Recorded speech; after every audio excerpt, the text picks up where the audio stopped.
Heads up, Rhiny. This will be a doozy.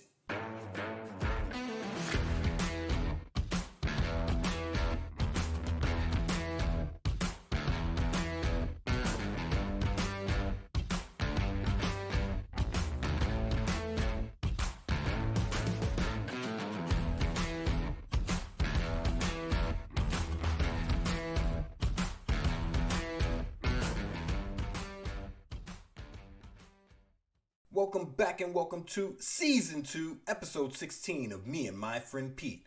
Another Donuts and Dimes production. The podcast where we explore all things the Amazing Spider-Man comic book series. I'm your host, Peter Parker's persnickety pal, Jerrald. Before we pull out of the station on this week's crazy train, we've got another new patron. The Jean Grey to my Cyclops, the Medusa to my Black Bolt, the dare I say, you dare, Mary Jane to my friend Pete. Ladies and gentlemen, none ya. Mind your business. Just know she's on the train. Welcome aboard, and you couldn't have picked a better time to hitch a ride. But I'd avoid the boxcar because we've got a stowaway in the form of one Rampaging Rhino in his first Amazing Spider-Man appearance. He's been hired for a snatch and grab, and the grabby, Lieutenant Colonel John Jonah Jameson IV. Astronaut extraordinaire, back from space and under armed guard. But Rhino's not just gonna waltz in and snatch up the man if JJ and the G-Man and Spidey have anything to say about it. Actually, he's kinda big. I'd like to object. Shut it, Pete. We can promise action. And for Pete, we've got a motorbike. We've got new self-confidence. We've got a promise of a dinner date with Mary Jane, and more exciting than that, maybe, we've got the return of his girl Friday, the one and only Betty Brant. And we've got me. We've got you. We've got, no further ado, we've got the Amazing Spider-Man number 41, the horns of the Rhino. Let's swing! Me and my best friend Pete, old adventures, new critiques. He spins webs, I spin yarns, kinda kooky, be forewarned. Look out, it's me and my friend Pete. The credits. This issue marks the beginning of Amazing Spider-Man Masterworks Volume 5, so you know we've got an extended credits page. The writer for all issues was Stan the Man Lee. The pencilers for 41 through 50 and annual number 3 was Johnny Romita. And Don Heck for annual number 3. The inkers were Mike Esposito for numbers 41, 50, and annual number 3, and John Romita for numbers 42 through 49. Letterers were Art, It's in the Name Simek for issues 41, 43, and annual 3, and Sam Goes Ham Rosen for numbers 42 and 44 through 50. The collection cover art for Masterworks Volume 5 was done by John Romita and Dean White. The color and art reconstruction was Michael Kelleher and Kellustrations. With special thanks to Tom Brevoort and Ralph Macchio. The cover. The cover of issue 41 sees the title, The Amazing Spider-Man, in Spidey costume red with a midnight blue shading our hero's name. And beneath it, his gray head partially blocking the D, E, and R of Spidey's name, Spidey's newest villain and first Spidey rogue designed by John Romita to my knowledge, the Rampaging Rhino. This isn't the Rhino's first appearance here on Me and My Friend P, however. We saw the beefy-mitted bruiser in the Season 2 bonus episode exclusive to patrons, Spider-Man House of M. Number 1, or Semi-Charmed. Here are Me and My Friend Pete. Back to, the Rhino is a big, big boy. He's 710 pounds. And you can't teach that. He's 6 feet 5 inches tall. He's wider than the ox, and that guy's wider than barn doors. The husky brute is wearing a full-body gray suit, his frame filling the page. His head, except for his face, Caucasian, blank, beady eyes, a wide nose and wider mouth, covered in a rhino's head. And I gotta say, the rhino head the villain is wearing looks like the dumbest creature I've ever seen. No offense to rhinos, they're my favorite animal, but I can see how this one wound up a skin suit. And speaking of skin suits, the rhino's entire body is wrapped in one. His fist, the size of Christmas hams. His feet, comically designed exactly like a real African rhino's, 3-pronged, toenailed and all. Fashion on trashin'. But either way, the rhino's come to play. He's got his massive left fist raised, punching through a brown wall, his rhinoceros-shaped right foot lumbering forward on a ground of yellow sand, his left foot behind him. And on the ground, Between his feet in the background, his body curled towards stage left of the page, his left hand pressed against the ground, his right raised towards the Rampaging Rhino, powerless in the moment to stop the villain, is our hero, the suited and booted Amazing Spider-Man. Let's get into it. Page 1 opens to The Amazing in black lettering and Spider-Man in sky blue above the title of this issue, written in a red screen caption box and goldenrod font. The horns of the rhino. In the center of the page, on a white negative space with a large red spider web extending to all corners of the page, we see the rhino standing in the center of that spider's web. Both fists clenched, staring over his shoulder at the one and only Spider-Man, who's perched on an unseen wall above the villain in his classic red and blue, his right hand out of his side, his left reaching towards the rhino, both knees bent, his buggy eyes furrowed, his web wings working. Stage right, in the lower corner of the page, in a goldenrod yellow banner, we see, despite the extreme modesty for which we're so justly famous, we simply have to tell you that this is one of the greatest achievements of Stan Lee, writer, John Romita, artist, M. DeMayo, inker, Art Zemeck, letterer. In a row of screen caption boxes top to bottom stage left, we get first in sky blue. See the return of Betty Brant and the startling result that follows. Next in pastel yellow, see the surprise appearance of J. Jonah Jameson's astronaut son. Then pink, see the most exciting new purchase Petey ever made. Then a pastel green. See Spidey fight the Rhino, most fearsome villain of all. We've got a lot to see, so no time to say hello, goodbye. We turn the page. Page 2 opens, as it often does, with a caption box. Most superhero thrillers open with contrived action in order to hook you, but we know you'll hang around. And to prove our faith in you, let's visit Aunt May. We find the white-haired May Parker in her usual green dress sitting with her best friend, the graying, plump-faced Anna Watson, who's wearing a dark brown dress and red cashmere sweater draping her shoulders. The women are sitting on 2 comfortable-looking armchairs in the den of May's home. May's glad Anna stopped by, and Anna agrees, happy to have tea and catch up with a friend before telling May she wants to ask her something. The ask? Now that my niece Mary Jane took an apartment of her own, why don't you sell this house and move in with me? It would mean such a saving for you, and we'd be company for each other. May calls Anna the dearest thing, but standing and resting her hands on the back of her chair says she can't because selling the house would mean there would be no one to take care of her codependent nephew, our friend Pete. She walks Anna to the front of the house, continuing, I'd love to, dear, but I just couldn't. There'd be no one to look after poor Peter. Anna listens and says she's got to run, but she's thinking that if Pete were her nephew, she'd try to make the kid more independent and goes on to think that the kid probably likes to be mollycoddled. And she's not wrong. Last issue, Pete had May worried sick to the point of a nervous collapse, and as soon as she got better, he had no problem letting her run around making him suit and pampering him as he lay in bed. Shameless! And speaking of our friend Pete, after struggling through the last 4 panels, you can be sure of one thing. Our story can't possibly move any slower from now on.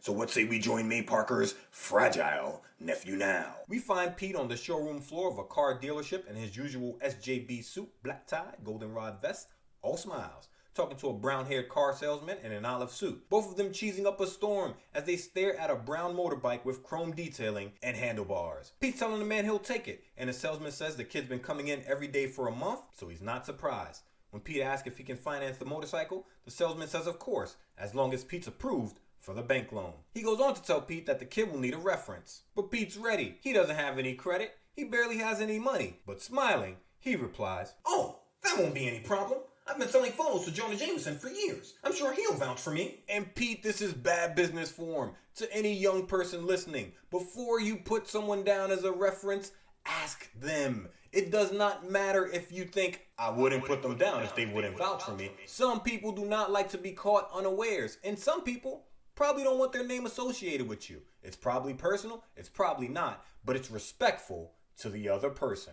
Always, always, always consider that other person. Either way, the salesman says, great, give the guy a call, he's going to draw up the papers. Thus, a few seconds later, we're at 39th Street, 2nd Avenue, Midtown, limestone building. You can't miss it. Where we find J. Jonah Jameson in a brown suit, red tie, his Reed Richards hair working, the receiver of his phone pressed against his right ear, a cigar in his left hand, as usual. But he's not alone. A handsome red-haired man stands looking over his shoulder wearing a crew-cut hairstyle and military blues with bars and a silver eagle on his lapel, his matching hat on JJ's desk, between them. Is JJ tirading? Were spaghetti and meatballs invented by Italian immigrants in NYC? Wait, what?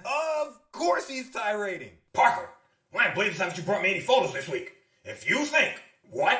You want to buy a cycle and expect me to recommend you for the bank loan? You dialed the wrong number, kid. Try looking up Santa Claus. The soldier asked JJ if anything's wrong, calling the man dad. So now we know this is Lieutenant Colonel John Jonah Jameson IV. The first time we see him without his helmet. Astronaut and son of JJ. Last seen way back in Spidey's first story in the first issue of Amazing Spider-Man, simply titled Spider-Man. That's JJ's beef. Here on Me and My Friend Pete. Back to Jameson says there's no problem, just a pest on the line, before smiling like a sleaze in a red negative space in the final panel. His cigar smoke wafting towards the ceiling. He thinks, But, come to think of it, if he has a debt to pay off, he'd have to sell me more pictures, and I can buy him cheaper than ever from him. miserable. He says, Tell you what, Parker, even though everyone says I'm too generous for my own good, I'll do it for you. Pete shouts, What? Great! JJ thinks, Yeah, chortle. Great. I love that this man chortles in his mind. On 3, JJ slams the phone down, calling himself, as usual, too soft-hearted, adding that he's always doing favors for people because he's just a bundle of good-natured jelly. He says nobody appreciates him being a nice guy, that his problem is he's too sweet, before shouting, That reminds me, it's time I was roasting Spider-Man's hide in an editorial again. nice guy, mine. Hot rod. Back to John asks JJ what he's got against Spidey, reminding JJ that the man rescued him a few years ago, and as a matter of fact, he never got to thank the hero.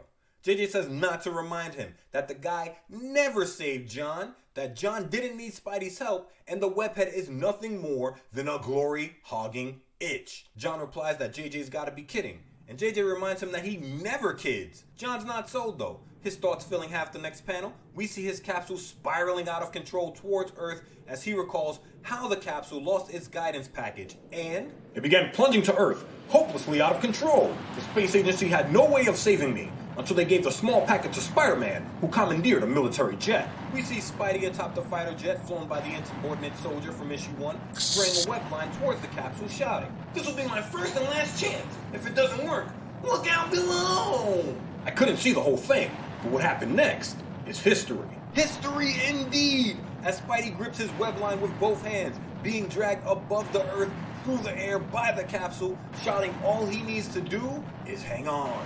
And hang on he did, with that amazing spider power of his, skillfully putting the guidance packet back in position. Spidey's on the front end of the light bulb shaped capsule now, clinging to the projectile for dear life above the rapidly approaching ground, as John, from inside the capsule, shouts that it's under manual control again, that he's going to eject the chute and land immediately. And we know Spidey's just reattached the 24-3B guidance component, saving the young astronaut's life. I'll never forget that day, Dad, just as I'll never forget that it was Spider-Man who made my safe landing possible. And in the final panel, John Jameson has activated the chute on the space capsule as Spidey clings onto the outside of the flying machine. Spidey thinking, like I do when it comes to nodding on an astro level. Boy, the Joe inside this capsule is the real superhero. On 4, John closes his flashback. Unfortunately, for reasons best known to himself, Spider-Man fled before anyone could find him, or could thank him. The capsule, safely aground in the thicket, its parachute slowly deflating in the background, Spidey races away from it, thinking he'd better make himself scarce. We're back in JJ's office next in the present as he pounds his right fist into his open left palm, shouting up from his seated position at his son that he would have never believed the astronaut would be fooled by such a cheap publicity stunt. He says Spider-Man sabotaged the rocket himself to play the hero later by saving John. John, smirking, asks who told his dad such a ridiculous story, and JJ replies, Nobody. I made it up. Nobody had to tell me. I can spot a phony act when I see one. he made it up. Shameless! In the next panel, JJ snaps. Spider-Man looming large in a yellow thought bubble of JJ's mind, both hands in his hair. JJ screams. Why must I be haunted, hounded, plagued by that sneaky, creepy, rotten, no-good mass menace all my life? Why doesn't someone catch him, defeat him, squash him against the wall? Anything, so long as I get him out of my life. He pulls throwing darts from who knows where in the next panel, and we get an image of him just chucking the darts at a pinup of Spider-Man who is racing forward in the image. Towards the danger, I'm sure. JJ still shouting. Do you realize that if not for me and my courageous editorials, people would start making a hero of that lowlife? I have to keep reminding them in my paper that he's a cowardly crook hiding behind a mask to escape justice. And still they doubt me. There are actually lunatics who admire him. John, probably thinking his dad's lost it, grabs the man by both shoulders from behind, smiling. He asks if JJ thinks he's really being fair to the King of Swing from Forest Hills, Queens. To which JJ replies, Fair? What's that got to do with anything? He's the one who robbed you of your full share of glory from that space flight. John says he's made plenty of space flights since that moment, that JJ should forget about Spider-Man. JJ says that's the best idea his son's had all day. He asks John to tell him about himself.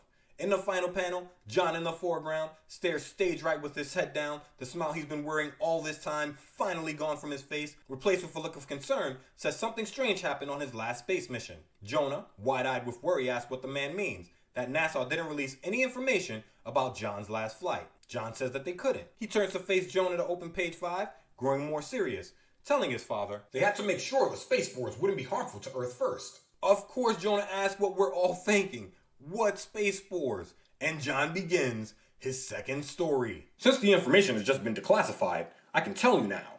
At the apogee of my orbit, after completing my spacewalk, when I re-entered the capsule, I found that some mysterious spores had drifted inside with me. Apogee? The point in an orbit around the planet Earth where the orbiting body is farthest from the planet. Thanks, Merriam-Webster. And we see John how we're used to seeing him.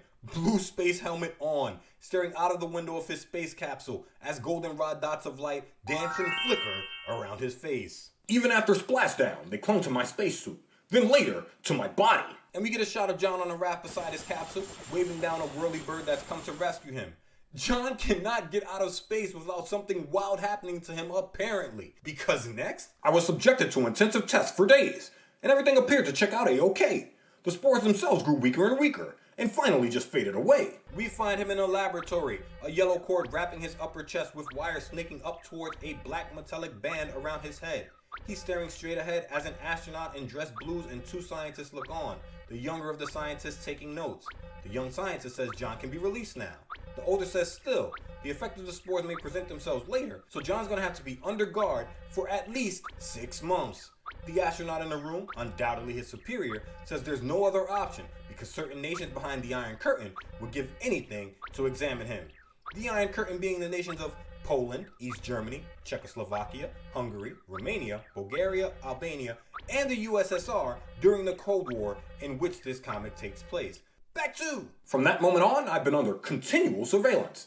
Armed agents accompany me everywhere. We see John in his dress blues next, his uniform cap cocked slightly to the side, showing he's got a bit of swagger, flanked on both sides by government agents. Stage right, a man with a pencil-thin mustache, olive suit, and matching fedora. Stage left, a man in a tan suit with a burgundy fedora and skinny green tie. John, all smiles, asks jokingly how long the two are going to be his nursemaids. Olive suit replies when they're absolutely sure the spores haven't had an effect on the man in any way. Tan suit adds, because if they did, you'd be a prize catch for any hostile nation on Earth. So these guys are making sure John can't be pumped or dissected for information. But what happens after the man comes back clean? Will they just abandon him? Those who want this information won't know he's clean and could kidnap him regardless. But I guess that's a thought for another time. We see John still within this 6-month period of protection because the next panel opens to an image of 2 agents, one blonde, tan suit, the other black-haired, green suit, standing outside of JJ's door in the Daily Bugle, guarding its entrance with their hands behind their backs. As behind the door, John tells JJ that the study of those spores and John's response to them has given the space agency medics invaluable info that will give the US a boost in the space race. John mentions the 2 men outside the door and adds that another team will switch out with the guards every 6 hours. This man is covered. But even as Jonah Jameson is struck speechless for one of the few times in his life, an event is transpiring many miles away at our southernmost border, an event which is destined to seriously affect the lives and the safety of our colorful little cast of characters. We get a scene of cactus, sand, desert rock, and a red sky in a long horizontal panel. In the center of said panel, stomping towards stage left, his body leaning forward, his fists clenched, we see the Rhino, and we know he's itching for a fight. At last, after all the long months of waiting, preparing, counting every minute and hour, it's finally time for the Rhino to strike. From off panel, 2 men shout, Hey Sam, What in the name of creation do you call that? I don't know, but whatever it is, it's not getting past this border checkpoint till we find out. On 6, we see the 2 men who were shouting, security guards for who knows where, in SJB uniforms, one gripping the pistol in his holster stage right, the other's leg and lower torso prominent stage left. The Rhino lumbering forward in the background between the two, his body outlined in shadow. The guard reaching for his pistol points towards the Rhino, shouting. Looks to me like it's just some nut in the That's rhinoceros what he said. mouth. Okay, mister, Nuts. hold it up right there. Hold it, I said. The guard stage left chimes in. He's trying to make it past us. Come back or we shoot. When the Rhino ignores their warning, the first guard screams. He's not stopping. Let him have it. The 2 guards fire a shot apiece, both bullets hitting the Rhino square in the chest and immediately bouncing off. He is fortified. The Rhino, feeling the ping of the bullets, changes direction and starts barreling towards the 2 men. And rhinos are my favorite animal on earth, so I know a thing or two. If he moves anywhere near the speed of an actual African rhinoceros, he's moving at minimum 25 miles per hour, max 31. The first guard shouts, He's picking up speed with every step. Our guns are useless. We got to. the second, Grab him. We have to try and... before they're both sent sprawling by the Rhino, who's now barreling through the desert, his horn out in front of his body. The guard in the background's hat goes flying, his head whipped back, pain etched all over his face. The guard in the foreground, his hat's tumbling off of his head. Both his hands are out in front of him in UFC KO arms, his fingers curled, his jaw facing north. The last position you want to be in the desert. Hearing the sounds of gunfire and the deafening stomp of the Rhino's charge, additional guards quickly reach the scene, only to find... In the background of the final panel, we see 2 guards have come to the aid of the 2 felled by the Rhino's charge. Both men, luckily only clipped by the Rhino, are still alive, as one lays in a fetal position, clutching his head, probably wishing he would have taken that desk job that his brother lined up for him. What are you talking about? The other points towards the Rhino, from his knees, screaming, Look, whatever that is, he's crashing right through the concrete blockhouse. as the Rhino, head lowered, burst through the wall of who knows where, easily. Ah, yes. Tried and true Marvelites won't need a building to fall on them in order to know that their friendly neighborhood Spider-Man will soon be in for one of the toughest fights of his entire crime-smashing career. No lies spoken as the Rhino stomps through the desert to open page 7. A yellow arrow caption box points us into the next panel towards New York in the Northeast, where we find an unusually cheerful Peter Parker wrapped in his own happy thoughts. Peter's walking down the street, the only person in panel moving towards us, and I see now why the kid rarely smiles, because that thin top lip makes the bottom look so lonely when it disappears when he's happy. Either way, Pete's thinking, just can't wait to get my hands on that little 2-wheel tornado. I'll bet riding it is almost as groovy as web swinging. I bet it is. I know people say when it rains it pours, and that's true. But when the sun shines, it beams on the Goldenrod Kid. And then, as so often happens in this unpredictable world of ours, completely by accident, totally unexpected, a chance meeting. In a neon pink negative space, Pete's face in profile stage right, he smiles with wide eyes at the one, the only, Betty Brant. The return, ladies and gentlemen. The return. She's in a 2-piece green, I want to say wool blazer skirt combo, bringing the fashion, a lime green scarf, and white opera gloves. Her bob, flawless as usual. Pete shouts Betty. Betty shouts Pete. Our friend calls it a wonderful surprise. He says he didn't even know she was in town. They stand and chat as New York comes to life around them. Betty, saying she just got into town, adds that Peter certainly looks well. And Pete snaps. Relax. Fine. Pete thinks, after all these months, that's all she can say? Although, I can't think of anything better to say. He could start with, you look well too, Betty. But of course, Pete is all in his head right now. And I imagine an awkward silence here, both thinking about the nights of romance they had with one another, the times they sat together in the hospital room, waiting for the results of Aunt May's blood transfusion, the time they hid behind Betty's desk together as JJ stomped around with his mouth webbed shut. Realizing he's got to say something, and this is the era where a lady wouldn't ask, Pete does. Would you like a cup of coffee? Betty says that would be nice. They head to a soda shop and approach the counter, Ramita working as the two take seats on the stools in front of the old school gooseneck soda spouts, waiting for service. I had no idea soda shops sold coffee and looked it up. Of course most soda shops didn't. But Stan the man had a knack for having young people acting 30 years their senior, so I like to imagine they bought coffee, then headed to the soda shop to drink it, along with the guy behind them doing the same. But it's comic books. I'm letting it go. I'm coming on. Pete and Betty get to small talk immediately. Pete asking if Betty had a nice time on the coast. Betty asking if Pete and Aunt May are doing well. And Pete's like me. Small talk drives him batty. What's wrong? What's happened between us? We're like two strangers, groping for words. Betty doesn't mind though. She can carry a conversation. She asks how things are at the Bugle. Pete says JJ's as grumpy as ever. Betty says she imagined he would be. Without her, that man is even the worse for wear. Oh, brother. This is sheer torture, and I'll bet it's just as tough for her. He leans on the counter in the final panel, scowling, his joy-filled day now ruined. All these months, I thought about her, dreamt about her, longed for her. So now she's returned, and nothing's there. Betty, a look of worry on her face, isn't thinking much better. That passion Betty once called a smoldering volcano has fizzled out to nothing at all. That's the way love goes sometimes. We turn the page and we're on The Infinity page. page 8. Just in time to witness Pete think, Next, I'll be asking her if she's read any good books lately. If only. before Jameson's demon reporter Ned Leeds steps onto the scene. His signature blonde hair brushed backwards, wavy as usual. His suit brown, his tie green, his jaw chiseled, holding up a smile as he says he thought he saw Pete from the window before Betty turns her head to face him. And Betty says she'd know his voice anywhere. He places his right hand on Betty's right shoulder, asking if he's dreaming or not. Ned is visibly excited to see her and says so, taking her hand in the next panel. And I think this is a great bit of visual storytelling from Romita. When Pete and Betty saw each other on the street, they didn't even hug. Pete made no physical contact with Betty whatsoever, but Ned's made 2 subtle moves of interest. A touch on the shoulder, a taking of her hand. He still wants her, and the feeling is mutual. Betty is beaming as she says she thought about him often. Pete, watching this whole scene unfold, thinks, I never thought I'd be so glad to see old Ned. our friend really is over his girl Friday. He hops off of his bar stool and into the next panel, checking the watch on his left wrist. Look, you two, I just remembered. I have an appointment. I'm afraid I have to run off now. Betty says that's too bad. Pete's not buying it. Who's she kidding?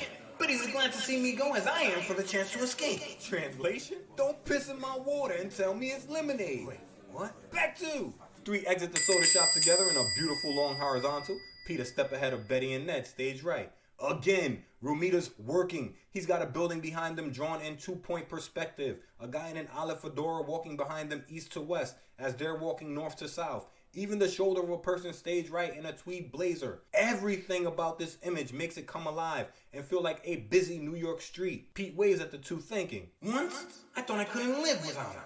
Now she's just another girl named Betty. Boy, have I grown up in these past few months. don't break your arm there patting yourself on the back, Pete. He tells Betty he'll give her a ring later on sometime. Translation? See her when I see her. Betty tells him to do that. Translation? Don't do that. And Pete's picked up on the vibes. That sinks it. She feels the same way I do. She didn't even bother to give me her new address. New address or new number. She gave this man nothing and told him to do that. Ned tells our friend he'll see him around, and the two spin off. Pete walks into the next panel and right into a crowd reaction shot, lost in his woes, and I feel for him. Think about the first person you fell in love with and the feeling you had when you realized the relationship couldn't or wouldn't last. I think Pete's being pretty mature about things, but me, I was crushed. Tell a story, Hot Rod. Cold, Pete. You cold. But her name meant beautiful, or pretty, or wise, or wisdom, or where she goes, happiness brings, or skill, or golden in Hindu. And if she didn't live up to her name, I'm not trying to objectify her or place my standard of beauty on anyone else. So think of what beauty means to you. That's what she meant to me. I was 16, she was 15. We met in math class. She was on honor roll. I was about to drop out for the second time. We both liked Bollywood, parfaits, and make-out sessions that could give a less skilled French kisser lockjaw. But alas, she went to India for the summer, and when she came back, the feelings had fizzled. At least on her end, she broke up with me in a letter on the first day of school, and I'm sure that hasn't caused me any trauma at all. Probably, possibly, hopefully. Either way, when that first relationship ends, there are moments that you feel perfectly fine and tell yourself things like, it wasn't that serious, I'm only 16. Then there are times when you think that, and immediately after, you fall headlong into your feelings like we're falling through this segue into Pete's thoughts. I realize now, We never had anything in common. It's just that she was the first girl I ever thought I loved. But these months away from her, say, what's that? Pete's got to put those sad thoughts to the side because a crowd's gathered outside of a TV shop window behind him. A woman in a red dress, supremely stressed, as her gloved hand sits at her chin, her daughter standing beside her, a couple of men with shock on their faces, looking on as a news anchor starts his spiel. Bulletin. These are the first news pictures to be released for television of the new, indescribably dangerous, and seemingly unstoppable menace who calls himself the Rhino. After crashing through every roadblock, he appears to be headed directly towards New York. And in the final panel, we see the Rhino on screen, charging forward, kicking up dust, his wide gray frame filling up the TV screen. The Rhino? Boy, if he's half as tough as he looks. But two things. First, how did the Rhino get here so fast? I know the man can move, but it's been less than a day. Did he take the same route the one and only Sandman did on his crime spree from Maine to Mexico? Could be. And second, if you can, go back one panel. This is page 8. This is panel 5. And as every adult in the panel has a look of concern on their faces, the little blonde girl holding her mother's hand is smiling like she welcomes the chaos a man with the name like the Rhino will bring. I think this is hilarious. And also, on a lighter note, I miss TV shops. Walking past them, seeing the same show on like 15 different screens of assorted sizes. I don't know, it's something nostalgic about it when I think about it for me. What a time. And that time lasted a while, because this is the 60s. I'm talking 90s. Back to, on 9, a red-headed kid argues with a sandy-haired one, the redhead screaming, Wow, I'll bet you the Rhino is the strongest guy in the whole world. But Sandy isn't having it. He shouts back, jerking his thumb over his shoulder. You kidding? If he comes here, old Spider-Man will make mincemeat out of him. The redhead says, that'll be the day. And Sandy's jerking his thumb over his shoulder, which is comic and cosmic thumb wagging, because who but Pete Parker is standing behind him, perfectly placed. If he does reach the city, I probably won't have to pit my spider powers against his own brute strength. But it sure wouldn't break me up if he changes direction and let someone else tackle him. Pete's willing to mind his business on this one. Again, the Rhino is 6'5", 710 pounds. And you can't teach that! But something's caught Pete's eye and he whips his head around. Say, isn't that Jonah Jameson over there? The Colonel with him looks familiar to me. And it is. Jameson has his hand on John's back, walking his son out of the Daily Bugle into a town car, where 2 G-men are flanking the doors, one holding the door open. Pete recognizes John as the astronaut whose life he saved, but more important, recognizes JJ as his benefactor. Smiling, he walks forward shouting, Hi, Mr. Jameson. I want to thank you for helping me get my loan at the bank. John lets Jameson know someone's calling him. Jameson replies, Someone? Nah, it's only Peter Parker. When Pete tries to walk forward and shake the man's hand, he's stopped by the bodyguard who was holding the door open. The man throws his arm out in the next panel, placing a hand on Pete's chest and reaching into his blazer for the ratchet with his right. He wants to put 2 in the boy. Pete, scowling at the man like he'll break his arm without trying, asks who the guy is. Jameson asks Pete if he doesn't know federal agents when he sees them.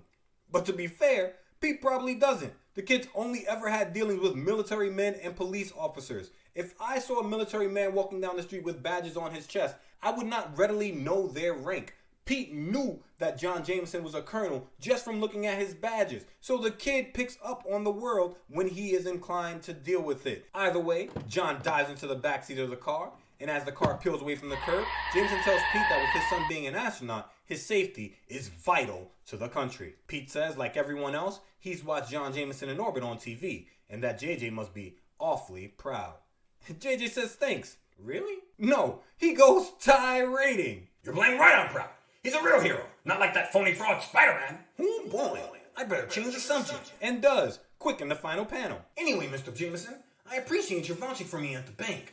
When I get my cycle, I'll be able to take more photos for you than ever. JJ, waving our friend off and turning his back, replies, Okay, you're breaking my heart. Just make sure you get me some pics of the Rhino, if he comes this way. That's all. Pete quips, saying he thought the man was going to ask for something hard. Minutes later, a thoughtful Peter Parker approaches his modest home in Forest Hills. And we find Pete walking with his back to us down his manicured Forest Hills neighborhood to open page 10, hands in pocket, as usual, lost in thought. I wonder why those federal agents were guarding JJ's son. It must have something to do with a secret phase of our space program. Uh-oh, I just realized. How is Aunt May going to take the news of my new bike? And Pete wastes no time finding out. Opening the door of his home in the next panel, he finds May waiting and tells her immediately, May's reply. That's nice, Peter dear. I hope you drive it carefully. May just be turning over a new leaf when it comes to mollycoddling her nephew. Climbing the stairs towards his room, Pete doesn't think so. She must have something else on her mind. I wonder what it is. May, staring up at him, tells Pete that Mrs. Watson came by and they had a lovely chat.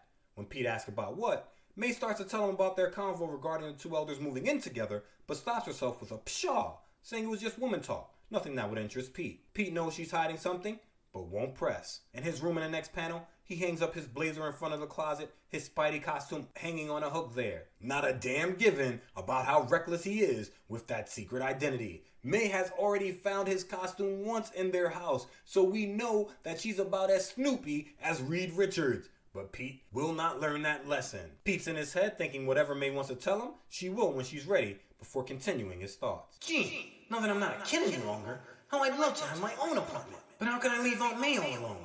If only there was someone to look after her. He stares at his Spidey costume in the next panel, wishing he could throw it on and get some arachno-cardio to clear away the cobwebs in his head, but can't because he's got a term paper to write. Study comes hard when 1,000 scattered thoughts keep intruding. We find Pete at his work desk next, his left hand pressed against his head, his right gripping a pen pressed against an empty sheet of paper, his desk lamp shining its light on his hand, and thick textbooks on the desk nearby. Pete's thinking a lot of things, none of them about his term paper. Can't wait to pick up my new bike. The Rhino's agents regarding Jonas. I'd never be able to have an apartment on my own. How could I ever have thought Betty was the girl? Will the Rhino reach New York?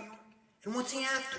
Notice the sneaky way we change our scenes? Using Pete's last thought as a springboard, let's visit a sprawling railroad yard on the city's outskirts. And we're at said rail yard in the next panel. A green boxcar sitting docked as two guards in SJB uniforms stand outside of it. One tells his partner Charlie that he was right. There is someone camped out inside of it. Before the other shouts, "End of the line, Mac. This ain't a hobo hotel." It's not a hobo hotel to be sure, but a rhino's resting roost? Absolutely, because in the final panel, the rhino comes barreling from the train car, smashing through the wall of the thing, shouting, New York, at last. The shot guards dive out of the way, the one falling stage left, shouting, "It's the Rhino. We gotta stop him." He's on stage left to open page 11 in a stunning long horizontal, still shouting. "My slugs bounce right off him. Call the precinct, Charlie. Tell him the guy's bulletproof." As his partner bolts away between the train cars, shouting back that he'll tell him, but he doesn't know what they can do about it. I don't either, because the Rhino, stage right, proves that we can't ever call him the cheetah. His running form is atrocious. He's sprinting out of the panel, his left arm above his head, his right wide and out at his side as he lumbers forward. The bullet fire from the guards bouncing off of his shoulder, and these guards are lucky because the Rhino Can't waste time with them. My mission comes first. Quick quiz. If you were Spider-Man trying to concentrate on a problem in advanced calculus, what would you do if the radio suddenly blared out? Bulletin. The Rampaging Rhino has just been sighted on New York's west side. All citizens are urged to... Pete whips his head around to face the radio on his bookshelf, shouting that nobody will be safe while the Rhino's at large. In the next panel, he's already in quick change mode. His button up and SJB's on his chair stage left. He's got his Spidey blue pants on. He's pulling on his Spidey shirt. His gloves are draped over the edge of his bed, and he's shouting, May's ears and his secret identity be damned. If ever it was a time for a friendly neighborhood Spider-Man to make the scene, this is it. Scaling the sheer wall outside of his window in the next panel, Spidey's thinking whatever brought the Rhino halfway across the country has to be big. But web swinging above the city in the next panel, Spidey wonders different. Or am I just convincing myself of that because I want to go into action again? Well, what's the diff? So long as I stop him. I've said it before, I'll say it again. Spidey may just be addicted to the action. Meanwhile, at Lieutenant Colonel Jameson's hotel suite. We're in a bird's eye view of John Jameson's posh hotel suite next, and the Lieutenant Colonel's got some style flaring for decor. Our tax dollars at work, to be sure. He's got a front door table sitting beneath a mirror near his ornate double front doors, next to a black accent wall with a green picture frame on it. I'm sure in the frame, there's a photo of him with his helmet on in it. And this frame is sitting next to pink drapes. In the center of the room, he and Daddy Dearest sit in armchairs in front of a glass table where what look like a green candle, glass, and coaster are sitting. And I'm sure JJ is the one who sat the glass off of the coaster on the bare top of the table. Either way, two large cracks reverberate outside the door. John asks if JJ heard that. Jameson says yeah, that it sounded like gunfire. So we gotta know the guards in the hall are getting their guns off before they shout, We can't stop him! He's gonna...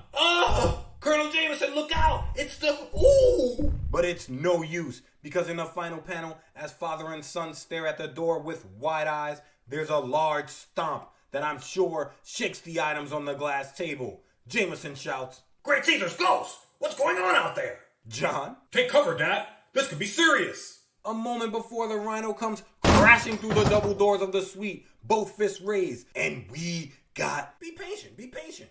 I promise we're getting there. Fine. Both men in the room retreat stage left. Jameson, eyes wide with terror, screaming. It's the Rhino! John shouts that the man is there for him. Seconds later, the piercing wail of police sirens leads our wall-crawling wonder to a midtown hotel.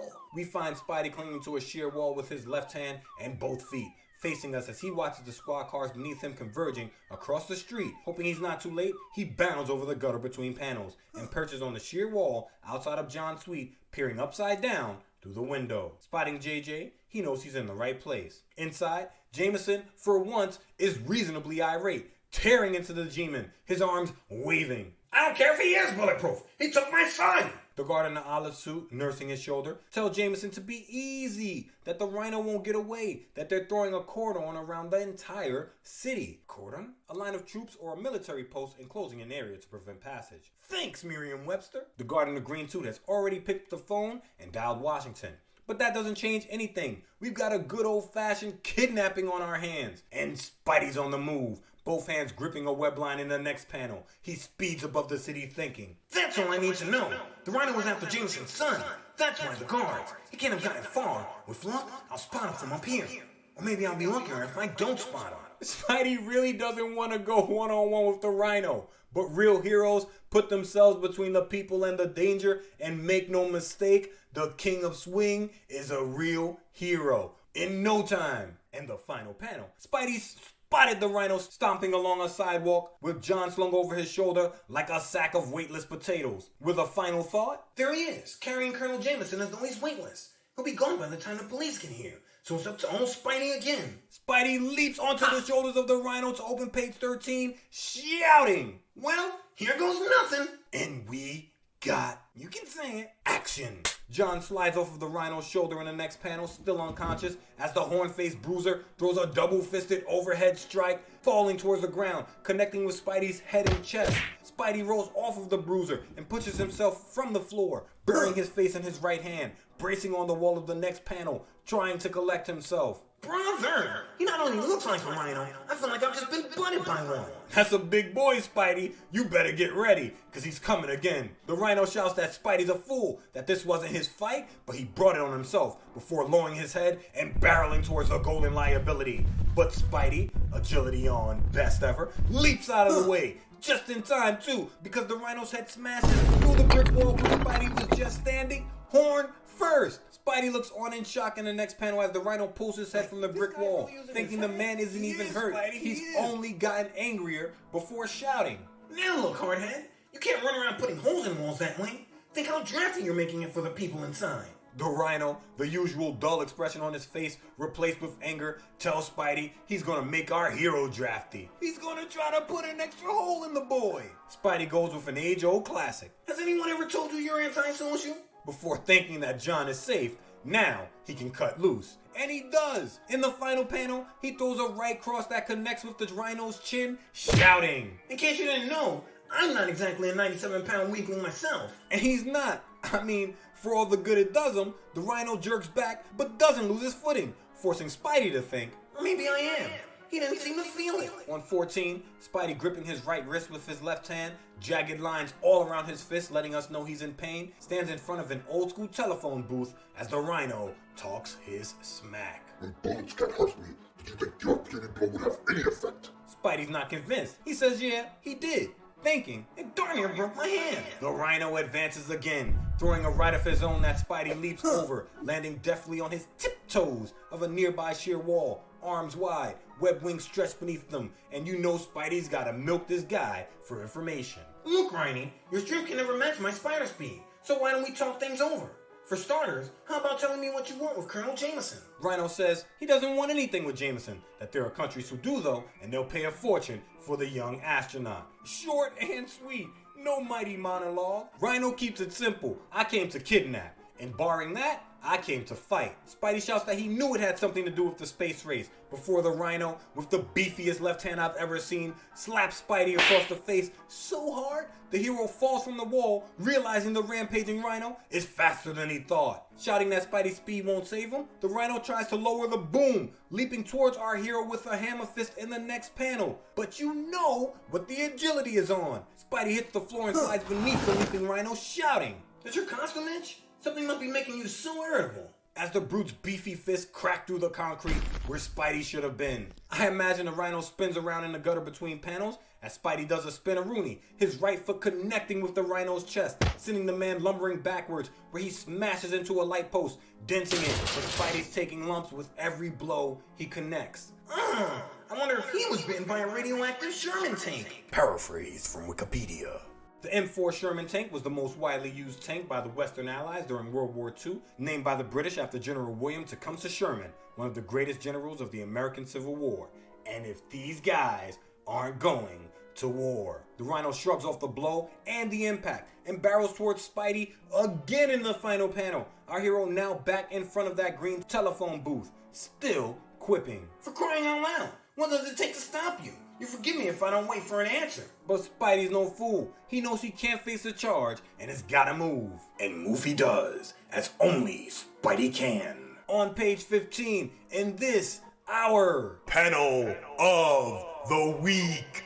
With sirens blaring from around the corner, Spidey thinks that the police are on their way, but they won't reach the fight scene for another few minutes before he leaps over the charging Rhino towards the dented light post, stage right, grabbing the post with both hands, right leg straight, left bent, as the Rhino decimates the phone booth with his charge. We've got glass flying, metal flying, the phone receiver cord hanging onto the base of that telephone for dear life, and the King of Whip starts firing quips. Hey, Rhino, wouldn't it have been easier just to drop a dime in the slot? The Rhino shouts that our hero is going to live to regret, mocking him. He rips the telephone from the wrecked phone booth wall and hurls it towards Spidey, sending our hero scurrying up the pole. And I imagine dimes are flying everywhere. Rhino shouts that nobody has ever made a fool of him, but Spidey's not buying it. He replies. He replies, No. What about the clown who designed those goofy threads of yours? fashion on trashing is the Rhino's hot rod. Spidey thinks, Careful, Spidey. He's getting set to charge again. and has to leap head first, arms wide, fearlessly towards the ground in the final panel as the Rhino crashes into the base of the pole, horn first, screaming. I'll get you off that perch, you stupid smirking staybean. An easy dodge for our hero? He shouts he was leaving it anyway. Page 16 opens with a long horizontal. The Rhino, stage left, beside the lamppost, now ripped from the ground, still connected by a large screw and a chunk of cement. Romita, that's the senior, working. The Rhino is screaming that there isn't a place high enough that he can't shake Spidey down from as he spins to face Spidey again, who crouched, pushes off the floor, the light post smashing into the ground near his hands. And Spidey's not talking, he's thinking. One thing's pretty obvious. I sure can't hurt her. My only chance is to tire him out. If I can dodge him while I'm doing it. A close-up in the next panel, Spidey wags a fist with one hand, a just bring it finger towards the villain with the other, and continues talking his smack. Okay, Rhino, come and get it. I'm through running now, so here's where I knock you into the middle of next week. The Rhino is slowly losing it. He stamps his foot and starts another charge, practically begging. Just stay where you are, Spider-Man. That's all I ask. Just stay where you are. Spidey replies, Sure, Hornhead, I'll stay. lying. As the Rhino lowers his head and rushes forward, Spidey sidesteps, grabs the man with both hands by the love handles, and slams the villain's head square into the brick wall, making me wish this is the one time our hero wore a red cape, because he's working like legendary Spanish matador Joselito right now. As the Rhino spits brick out of his mouth, Spidey shouts, Aw, clumsy me. I wouldn't have made you trip, pussycat. call this man a pussy cat. My man Spidey working right now. But Spidey's got to keep his head in the game because he's sent reeling by a right backhand in the next panel, kicking himself for forgetting about the Rhino's speed. The Rhino, probably concussed at this point, shouts Now I've got you. and pulls himself from the hole in the wall. On his rear in the final panel, I imagine scurrying backwards on his butt. Spidey says that line went out with The Perils of Pauline. Paraphrase from Wikipedia. The Perils of Pauline is a 1914 American melodrama film serial starring Pearl White as Pauline and Crane Wilbur as her husband-to-be, Harry. The movie's premise sees Harry wanting to make an honest woman out of Pearl, who refuses to marry the man before she's lived a life of excitement. She creates a pre-marriage bucket list and agrees to marry Harry once she's ticked off every adventure on it, from riding in a hot air balloon to touring a submarine. Exciting things in their own right, if not made more dangerous by plots on her life by her father's secretary, a one Raymond Owen played by Paul Panzer, who wants to kill Pauline to get her inheritance. Pauline, saved by Owen a bunch, saves herself a bunch more, and at the end of the serial, finally agrees to settle down with Harry. And Owen? He's drowned by a Navy SEAL he can't blackmail. The film's legacy? It is the premier example of what scholar Ben Singer calls serial queen melodrama. And Pauline is the direct inspiration to my favorite race car driver, a one Penelope Pitstop. Eat your heart out, Speed Racer. In 2008, The Perils of Pauline was selected by the Library of Congress for the United States National Film Registry as being culturally, historically, or aesthetically significant. I'm willing to bet it's all three. Thanks, Wikipedia. Back to In Dire Straits, Spidey goes to play 2 of the Golden Liability Playbook. Play 2? If fists don't work, there's always the shooters. And let's fly with his left hand, shouting. Today's swinging guns are far more introspective. Oh, by the way, pardon my webbing. Snaring Rhino in a blanket as the web falls over the man's head and raised arms. On 17, in a sky blue negative space, the Rhino asks if Spidey thinks his puny webbing can hold him. Spidey, crouched low, his left fingertips pressed against the ground, his right fist clenched, ready to attempt a charge of his own, says probably not. But hey, now's as good a time as any to find out. He tells Rhino to take it easy, that the webbing's expensive, before changing his mind. Come to think of it, if you want to break the webbing, maybe this will help. And leaps through the gutter between panels, his arms folded across his chest, hugging himself, smashing his left shoulder into the Rhino's gut. And I know Spidey's shoulder connected with impact, because Spidey's head connects with the Rhino's ribs with so much force, the man's body curves around our hero's dome. Those turntables, baby, those turntables. I know the Rhino's ribs are cracked right now. At least. Spidey bounces off of the Rhino and right into his Birkin, dodging a right haymaker from the Brute in the next panel, screaming. Nuts! That's what he he have enough sense says. to fall down when you get your lips. But he's thinking. That blow was a little slower. He'd finally begin to get tired.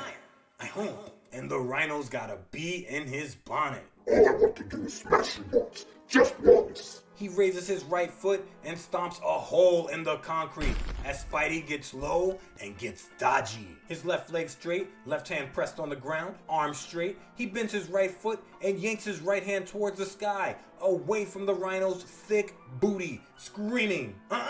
No fair. Kickies don't count. This man said kickies don't count. And Spidey makes his move. Pushing off the floor in the gutter between panels, he leaps onto the Rhino's shoulders, wrapping his legs around the Bruiser's neck and locking his feet at the ankle in a modified triangle hold, thinking a mile a minute. He's on balance again.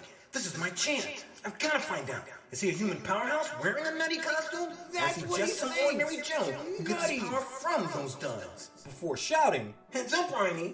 This will be a doozy. the Rhino screams, You'll never be able to. Using the Rhino's own momentum against him, Spidey does a modified Hurricane Rana, driving the Rhino's face, not the horn, his face, jaw, chin, cheeks, the whole shebang, into the concrete of the final panel, crushing the pavement beneath the sparring duo. Rhino's whole body rises from the ground, both feet north, the last position you want to be in when your face is on the floor. I wonder if I really do this to preserve justice and to safeguard the human race? Or is it just that I love to hear the crazy sound effects? The sound effect? Fa-funk! And to answer your question, Spidey, a little of this, a little of that, I'm sure. 18 opens with both the Rhino and John Jameson struggling to their feet. And if the ground doesn't tell the tale, all around John, smooth pavement. Spidey successfully put himself between the person and the danger. All around the Rhino, craters in the ground, concrete missing, rubble, a broken telephone booth, glass. Spidey, more concerned with John than his own handiwork, is glad the astronaut is okay, but our hero's got problems in the now. The Rhino is back on his feet, and takes a wobbly step towards Spidey with murder in his eyes. Spidey's not worried though. We can't even see our hero in this panel. We're looking at the world through his eyes, but the kid's shadow lets us know that he's got his hands on his hips. Confident. I'm sure his legs are shoulder length apart because he is swinging past his knees just as the police pull up in 2 squad cars. I'm sure Joe and Tomas heard about the brawl and heard the Rhino's bulletproof, so they've come to get those guns off. And I like to think it's Joe who hops out of the squad car in an olive suit, gun raised in the next panel, ready to let bullets and expletives fly. But Spidey, raising his right hand to wave them off, again great art because we see that hand waving in shadow, our hero shouts, Hold it, fellas. Save your bullets. You won't be needing them. The Rhino takes another step forward, his whole body shaking, and falls at our hero's feet in the next panel. Out cold. This fight is over. In the background, JJ races to his son kneeling beside him, asking if the man's okay. And John's a little lumped up, but none the worse for wear. He says he's fine. Beside them, Joe tucks his gun into his jacket, scowling. You won't be getting your gun off in this one, Trigger Man. In the next panel, JJ has wasted no time. Helping his son to his feet, Jameson points a finger at Spidey, screaming. What's everyone standing around for? You've got the Rhino. Now here's your chance to make it a double play. Grab that wall crawler also. Jameson wants them to turn too. Shout out to Jeter. Shout out to Cano. But no! Joe asks on what charge. Jameson's like, screw a charge. He's a fink.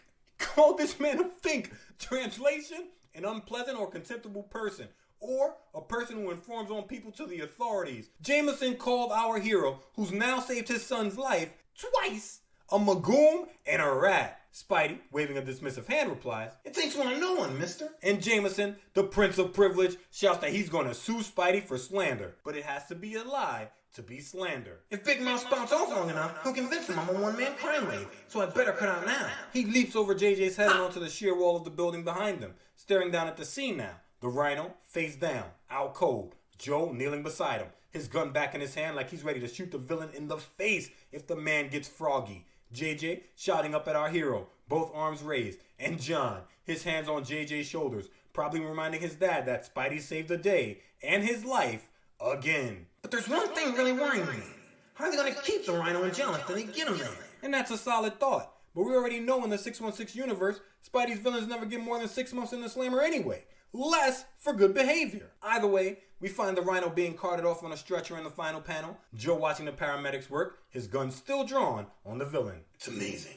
We couldn't get that Rhino suit off him. We'll have to lock him up wearing it. The paramedic asks a good question. He says what happens when a guy comes to, that he'll just go crashing through the walls. And Joe, probably hoping Rhino will so he can get his gun off, says they'll worry about that when the time comes. While in the foreground, stage left, JJ is still stuck on Spidey as he talks to John. Imagine that web-swinging weasel getting away scot-free. When John reminds JJ that the King of Swing stopped the Rhino and probably saved his life, JJ takes out his paddle and goes kayaking down that good old river called the Nile. Baloney! He was just out to save his own scrawny neck. Spidey had absolutely no dog in this fight. We know the kid had a paper to write and was all the way in Forest Hills, Queens. So JJ, as always, is wrong. 19 over to John telling JJ he might be right. Lying. But if it wasn't for Spidey, he'd probably have been delivered to the highest bidder, behind the Iron Curtain. JJ's not trying to hear it. Well, let me tell you something. He slams his fist into his open palm in the next panel, in his groove. For all we know, that masked menace wanted to grab you away from the Rhino so he himself could capture you.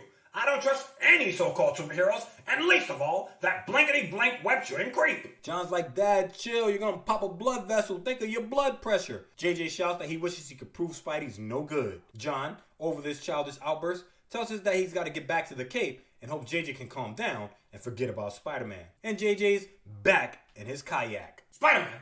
I never give that lowlife a thought. As far as I'm concerned, he doesn't even exist. Spider-Man? Who's he? Never heard of him.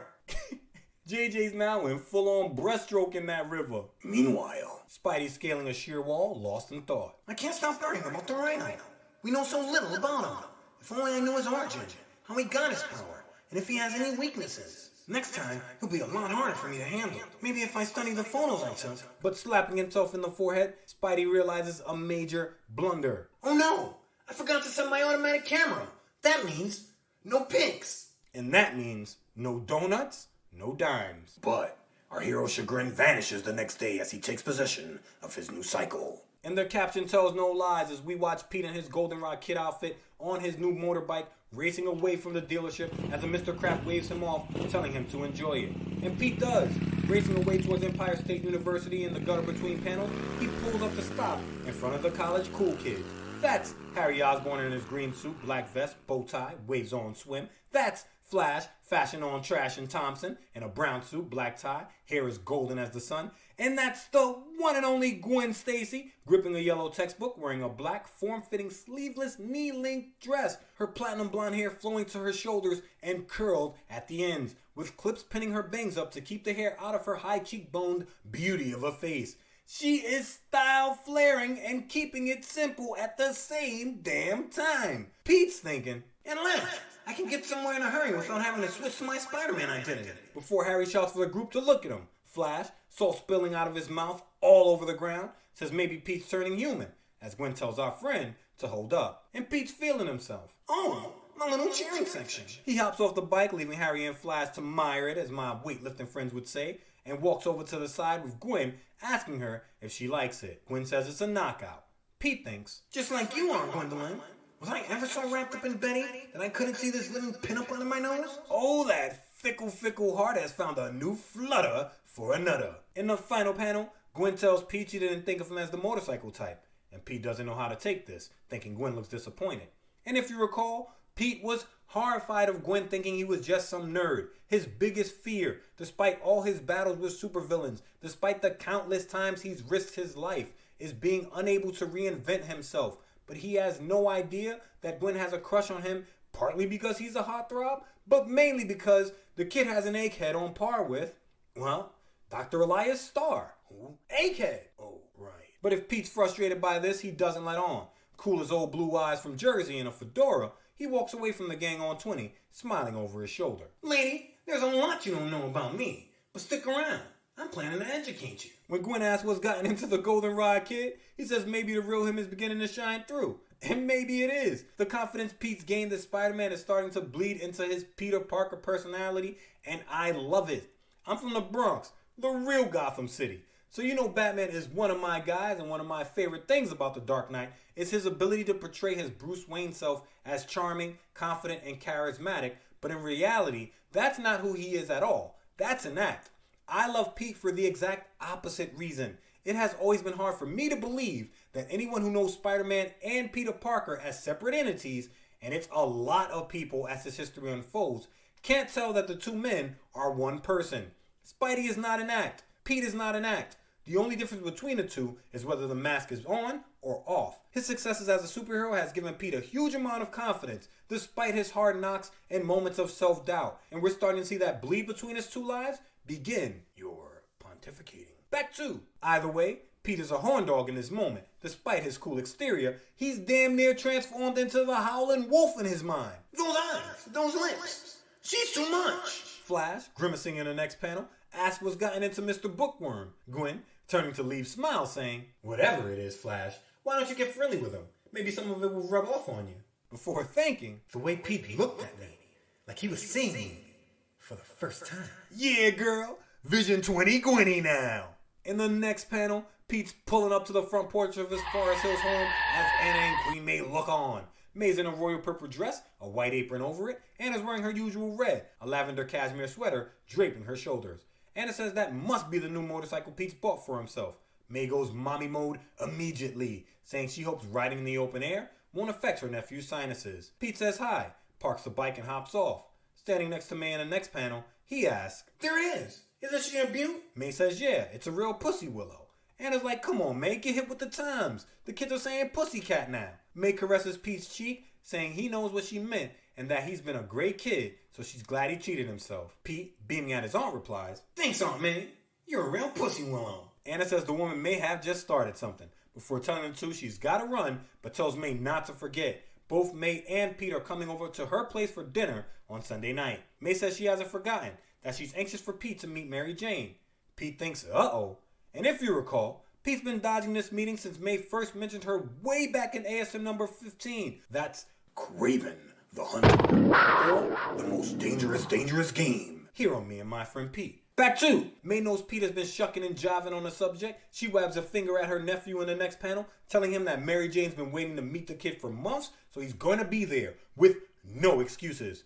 Pete, kickstarting his motorcycle, thinks, I guess I'll just have to get it over with, once and for all. Before telling his aunt he'll be there and driving off. In the final panel, Pete drives down the sidewalk of his Forest Hills neighborhood, his thoughts on a one, Mary Jane. Wouldn't it be funny if she's a real Tonto? Come on, Mr. Parker, stop daydreaming. You know there isn't a chance. Beneath this, we get a caption box closing the issue. Next issue. We don't have to tell you we'll have a great battle with more sensational Spidey action. You know all that. So we'll just tip you off that you're finally about to meet Mary Jane. And we're out! The time is almost upon us, true believers, but let's stay locked in the moment. The Rhino is one of my favorite dull-witted villains, but I love that he plays his position. You will never see him in a mastermind role. He will never prattle on in a monologue filled with flowery words and poetic threats. No. You need something smashed, you need something grabbed, you need a bodyguard to stand as a rugged seawall between you and a hail of bullets while you rob a bank, or set up your world-ending antimatter Hedron Collider bomb, or protect your kid in the universe of House of M. He'll be there. You cut the check and he'll handle the rest. And this is the very first time we get to see that mentality in action. If you can check out this battle, you should. Because once that action gets going on page 13, it doesn't let up for 4.5 pages. Johnny Romita, that's the senior, knows action, and it is a treat to watch that man work. I love his mastery of anatomy and how he plays with scene layouts, keeping every moment, even in talking head pages, engaging. Dick Goat left our hero in the best of artistic hands. Another tight, fun story from Stan Lee. He's got Pete coming into his own, becoming more of his true self that he tended to hide beneath the mask in his earliest days. He's got a more fleshed out version of John Jameson. Great dialogue between Spidey and the Rhino. Great dialogue between Pete and the ESU gang. I love the way Pete was flirting with Gwen Stacy. Great tie rating from JJ. And we finally got a promise of Mary Jane in ASM number 42. But that's not next week. Next main episode, we cover Amazing Spider-Man Annual number 3. To become an Avenger. Will Spidey break into the big leagues and become the newest member of Earth's mightiest heroes? Come back here to find out. That's the main episode this week. And that's true. That's the main episode, but there is more Me and My Friend Pete available for your listening pleasure right now. If you sign up to patreon.com/HSPP in the Key Keeper or High Council tiers, patrons have a vault filled with bonus episodes covering comic book stories from all over the multiverse of comic book universes. Next bonus episode, Avengers Abound and Assemble, because we're back in Marvel's House of Ideas running through New Avengers Volume 1, number 20. A tale that sees Earth's mightiest heroes going toe-to-toe with one of Earth's mightiest mutants, Magneto. Question. What happens when a depowered master of magnetism regains his power at the hands of a man who has absorbed Slow down, Rod, slow down. Lost their gifts on M-Day? I can promise you this. Spidey's not happy he's chosen this moment to pull out his new Iron Spider armor. It's gonna be a barn burner. And if you become a patron before ASM number 50, you'll receive a special thank you gift for being a patron during season 2. Let's keep these good times rolling. You won't regret it. You got questions? Send them to meinmyfriendpete@gmail.com and I'll go digging for the answers. Follow us on Instagram at MNMFP_podcast. The panel of the week can be found at patreon.com/HSPP. Thank you so much to all our patrons. We couldn't do it without you, and we wouldn't want to if we could. Please like, please comment, please share, please take care, and please think of the world and be true to yourself. All that said, that's all that said. That dusty trails are calling, so there's no use stalling, but you know the tagline for the people. With great power, baby, you gotta make sure you're being responsible. I'm out of here.